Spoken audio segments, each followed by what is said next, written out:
আচ্ছা, আসসালামু আলাইকুম সবাইকে। আচ্ছা, এখানে আজকে আমরা কী করবো, নেশ ইকুইলিব্রিয়াম শিখবো। ইউটিউবে অনেক কিছু কভার করা আছে, জাস্ট একটা টপিক নেই, বাদ বাকি যা টপিক আছে সব কিছু করা আছে। ঠিক আছে, একটা টপিক নাই, গেম থিওরি বা নেশ ইকুইলিব্রিয়াম। তো আমরা এখানে নেশ ইকুইলিব্রিয়াম শেখার আগে আমরা অবশ্যই কার্টেল বা কি এটা ওই ভিডিওতে জানবো, যে আমি তাও একবার বলে দিই যে আসলে কার্টেল কী। শর্টকাটে বলবো, তারপর আমি ইয়াতে চলে যাবো। ঠিক আছে, আমি জাস্ট একটা শর্টকাটে বলবো, অত কিছু ইয়া করবো না। ওকে, যে কার্টেল কি, কার্টেল হলো জাস্ট একটা ইউনিসন। এটা একটা গ্রুপ অফ ফার্ম, কয়েকটা কোম্পানি বা কয়েকটা ফার্ম মিলে একটা ইউনিসন, একটা এগ্রিমেন্টে আসে। কয়েকটা কোম্পানি বা ফার্ম ইউনিসন হয় কলিউশনের মাধ্যমে। কলিউশন কি ছিল? একটা এগ্রিমেন্ট, মানে তারা এগ্রিমেন্টের মাধ্যমে একটা কার্টেল ফর্ম করে, যেখানে আসলে কি কতটুকু প্রডিউস করবে এবং কি প্রাইসে আসলে তারা চাবে, কি প্রাইস চাবে, সেগুলো সব ফিক্সড থাকে, যাতে সবার প্রফিট ম্যাক্সিমাইজ হয়। ঠিক আছে, এটা ছিল কার্টেল। এখন ন্যাশ ইকুইলিব্রিয়াম হলো এমন একটা জিনিস যে অলিগোপলিতে হয় কি, সাধারণত আমাদের এলো ইয়াটা হয় না, আমাদের যে কার্টেল ফর্মটা হয় না, আমরা একটু পরে দেখবো যে কার্টেল ফর্ম হয় না। তো নিজেদের সেলফ ইন্টারেস্ট বা নিজেদের কথা ভেবে, নিজেদের বেশি প্রফিট পাবে সে কথা ভেবে কী হয়, আসলে তারা ইকুইলিব্রিয়াম থেকে দূরে একটু আলাদা একটা ইকুইলিব্রিয়াম তৈরি করে, যেটা আসলে কি প্রফিট কম হয়। ঠিক আছে, কার্টেল ফর্ম থেকে কার্টেলের সবচেয়ে বেস্ট হইতে পার্টটা কি ওর থেকে আলাদা হয়। এখন প্রিজনার্স ডিলেমা কি? প্রিজনার্স ডিলেমা হলো এরকম যে একটা জায়গায় মানে দুইটা অপরাধী আছে। ঠিক আছে, তো দুইটা অপরাধী আছে, তাদেরকে কথোপকথনের মাধ্যমে তাদের কাছে জেরা করা হবে, সেটা প্রিজনার্স ডিলেমা। তো তাদের মতবাদ জানা হবে। ঠিক আছে, তো এখানে যদি আমরা প্রথমটা দেখি, এটা আমি দেখা যাবে কীভাবে তাদের সলভ করে। ঠিক আছে, এখানে বাবুল আছে, বাবুলগুলো সবুজ, এবং যে আবুল আছে আবুলগুলি লাল। আমি একটু স্লো যাব। ঠিক আছে, জিনিসটা এভাবে করতে হবে, একবার কলম বরাবর করতে হবে, একবার রো বরাবর করতে হবে। কীভাবে করে আমি দেখাই। তো আমরা একবার হলে একজনকে ফিক্স ধরবো কনস্ট্যান্ট, আর অন্যজনের ডিসিশন নিব, আবার ওকে ফিক্স ধরবো, আবার ওর ডিসিশন নেবো, এরকম হবে জিনিসটা। তো প্রথম আমরা এখানে দেখা আছে যে দুজন কনফেস সাইলেন্ট, ওরা যদি দুজনে কনফেস করতো তাহলে 8 সাজা পাইতো। যদি দুজনে সাইলেন্ট থাকতো তাহলে 1 ইয়ার। কিন্তু আসলে কখন দুজন সাইলেন্ট থাকবে না, তাদের আলাদা রুমে জিজ্ঞাসা করা হবে। ফলে কী হবে, তারা দেখা যাবে একজন কনফেস করছে, একজন স্বীকার করে না, সাইলেন্ট ছিল, তাহলে পরে সাজা কম বা বেশি হবে। এর জন্য দুজন মিলে কি কনফেস যদি করে তাহলে এরকম একটা সাজা পাবে। তো তারা যদি কার্টেল ফর্ম করতো সেটা হলো 1 ইয়ার হইতো। বাট তারা যদি কার্টেল ফর্ম না করে ন্যাশ ইকুইলিব্রিয়াম হলে কি, যেটা নিচে দুইটা দাগ হবে। ঠিক আছে, দুইটা দাগ হবে, সেটা হলো ন্যাশ ইকুইলিব্রিয়াম। তো তার ন্যাশ ইকুইলিব্রিয়াম গঠন করবে, যেটা আসলে 8 ইয়ার। এটা হলো। আর আরও কিছু কথা বলবো, এটা পরে বলবো। আচ্ছা দেখি এখন জিনিসটা সলভ করতে হবে, দাগগুলি কেমনে দিচ্ছে। ঠিক আছে, কয়েকটা ভ্যালু আছে, তো ভ্যালুগুলি কী হবে। তো আমরা যখন করবো বাবলেরটা নিব, বাবলটাকে সবুজ, আমরা করবো বাবলের জিনিসটা কনস্ট্যান্ট রাখবো এবং সেই সাপেক্ষে ওর ডিসিশন নিব। ঠিক আছে, ধরেই যে বাবলটা কী করছে, যে বাবল ঢেকে দিচ্ছি, এই যে এবার বলতে বাবলের কনফেস, এদের ঢেকে দেবো, বাবলেরগুলো সবুজ, বাবলগুলো ঢেকে দেবো, কারণ বাবলের কনস্ট্যান্ট ধরছি। তো বাবল যদি কনফেস করে, মানে প্রথমটার জন্য বাবল যদি কনফেস করে, তাহলে আবলের জন্য বেস্ট ডিসিশন কী হবে, 8 ইয়ারের সাজা নাকি 20 ইয়ারের সাজা? অবশ্যই যাবে কম সাজা পাওয়ার জন্য, এটা 8-এর নিচে দাগ হবে। ঠিক আছে, আবার বাবুল যদি সাইলেন্ট থাকে, তাহলে আবুলের জন্য কোনটা বেস্ট হবে, 0 ইয়ারের সাজা নাকি 1 ইয়ার? অবশ্যই 0 ইয়ার, তো 0 নিচে দাগ হবে। ঠিক আছে, দিলাম। এখন আবুলের ক্ষেত্রে, আবুলের ভ্যালু কি, লাল কালিগুলা। ঠিক আছে, রো বরাবর যাব। আবুল যদি কনফেস করে, তাহলে বাবুলের জন্য কি, কনফেস করলে ভালো হবে নাকি সাইলেন্ট থাকলে ভালো হবে? 8 ইয়ার নাকি 20 ইয়ার? অবশ্যই 8 ইয়ার, 8-এর নিচে দাগ হবে। আবার ইয়াগুলো ঢেকে দেবো। এখন আবুল যদি সাইলেন্ট থাকে, তাহলে বাবুর জন্য কোনটা ভালো হবে, কনফেস করা নাকি সাইলেন্ট করা? 8 ইয়ার নাকি 0 ইয়ার নাকি 1 ইয়ার? 0 ইয়ার, তো 0। একবার দুটো কলম বরাবর যাবে, আর রো বরাবর যাবে। ঠিক আছে, এভাবে ওরটা যখন ধরবে তখন কলম, ওরটা যখন রো।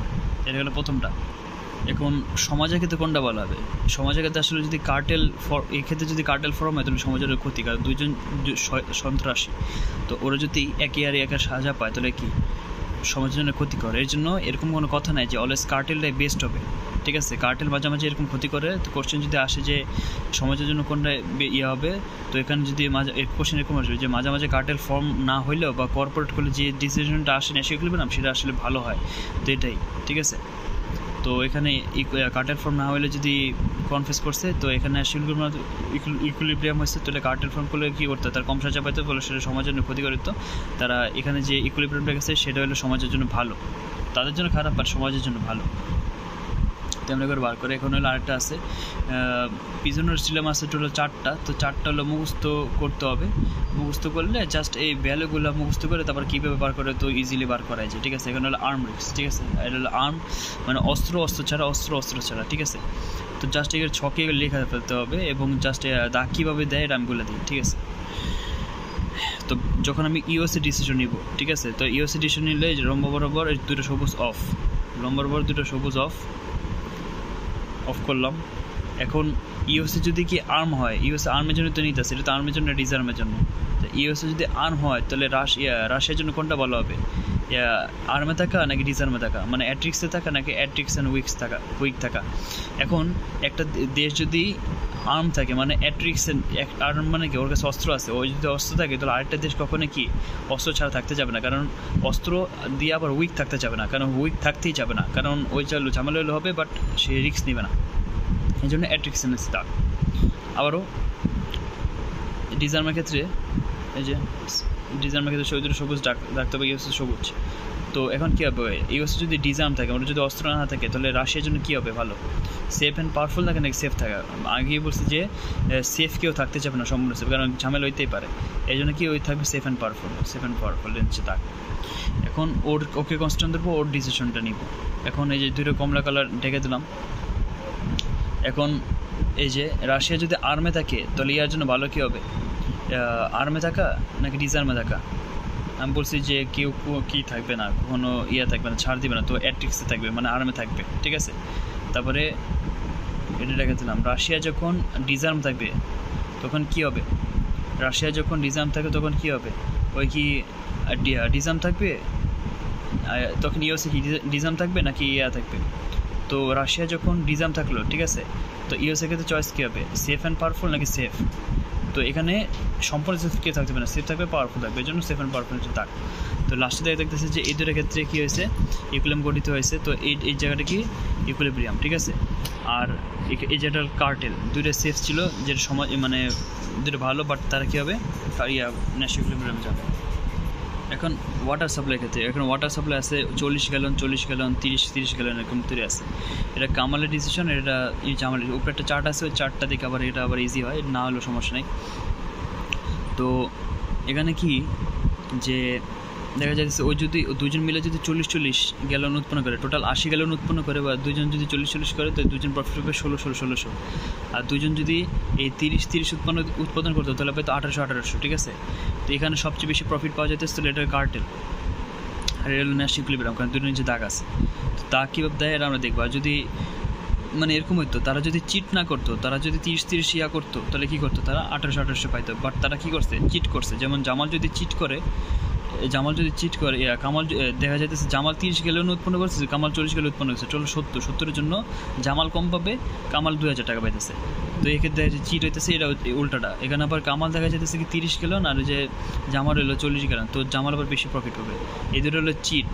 এবং এই চিট করার পরে তারা কী হবে, যেহেতু ওই 40 করছিল, বেশিটা প্রফিট পাইছে, তো এই কী করবে 30 থেকে আবার বাড়ায় 40 করে দেবে। এই জন্য মানে চিটের পর থেকে তারা যে ইকুইলিব্রিয়ামে আসবে, এটা ন্যাশনাল ইকুইলিব্রিয়াম। তো এটা কীভাবে করে, সেম প্রসেস। যদি কামালের ডিসিশনটা ধরি তাহলে কামাল যদি 40 গ্যালন উৎপাদন করে তাহলে জামাল জন্য কোনটা বলবো, 40 গ্যালন নাকি 30 গ্যালন, অবশ্যই 40 গ্যালন, কারণ ওখানে বেশি প্রফিট পাওয়া যাচ্ছে 16 নিচে তার। তারপর যদি কামাল যদি উৎপাদন করে যে 30 গ্যালন উৎপন্ন করতেছে, ফলে জামাল জন্য বেস্ট কী হবে, $2000 নাকি $1800, $2000। তো $2000 30 গ্যালন উৎপন্ন করবে, তো সেম জিনিস। এখন ওই যে জামালের জন্য এই দুটো রেখে দেবো। ওই যখন 40 গ্যালন উৎপন্ন করবে ওর কাছে ওই ওর কামার জন্য বেস্ট কী হবে, $1600 নাকি 1500, 1600। ওই যখন তারপরে করবে 30 গ্যালন উৎপন্ন করবে, তখন কামার জন্য বেস্ট কী হবে, $2000 নাকি 1800, 2000। তো এভাবে যে দাগ দিতে হবে, তারপরে এটা ইকুইলিব্রিয়াম হবে, ঠিক আছে। সেম জিনিস এটাও, সেম জিনিস হুবহু সেম এটা। বাট এখানে ডমিনেট স্ট্র্যাটেজি মানে একটা জিনিস আছে, এটা কীভাবে ডমিনেট করে আমরা একটা দেখব, ঠিক আছে। তো ডমিনেট উপরে চারটা তো মুখস্থ করবে, কিন্তু ডমিনেট স্ট্র্যাটেজির ক্ষেত্রে কোনো চার্ট মুখস্থ করতে হবে না, এগুলি পরীক্ষা দেওয়া থাকবে, ঠিক আছে। এটা পরীক্ষা দেওয়া থাকবে সম্পূর্ণ, এক্ষেত্রে কোনো মুখস্থ দরকার নাই, বা ইকুইলিব্রিয়াম কোনটা আছে এগুলো মুখস্থ দরকার নেই, সম্পূর্ণ ইকুইলিব্রিয়াম সহ কী করবে এটা দেওয়া থাকবে, ডমিনেট স্ট্র্যাটেজি থাকবে। ডমিনেট স্ট্র্যাটেজি যা সেটা দেখা হয় যে কীভাবে আসলে মানে ওই ডমিনেট করতেছে না, ঠিক আছে।